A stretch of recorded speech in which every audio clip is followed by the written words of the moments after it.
მინდა მოგიყვეთ ზაზა ახალაიას შესახებ. იმ მებრძოლის შესახებ, რომელმაც საკუთარი სიცოცხლე საქართველოს შესწირა. ზაზა თავისუფალი სტილით ჭიდაობაში საქართველოს ნაკრების წევრი იყო. და სწორედ მაშინ, როცა ზაზას სპორტულ კარიერაში სრულიად ახალი და მნიშვნელოვანი ეტაპი დგებოდა, აფხაზეთში საომარი მოქმედებები დაიწყო.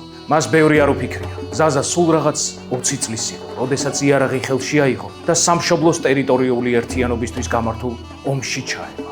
უშიშარი მებრძოლი 23 ბრიგადის საკომენდანტო ასეულში ირიცხებოდა. ზაზა საბრძოლო დავალებებს არ უშინდებოდა და მტერს მედგარ წინააღმდეგობას უწევდა.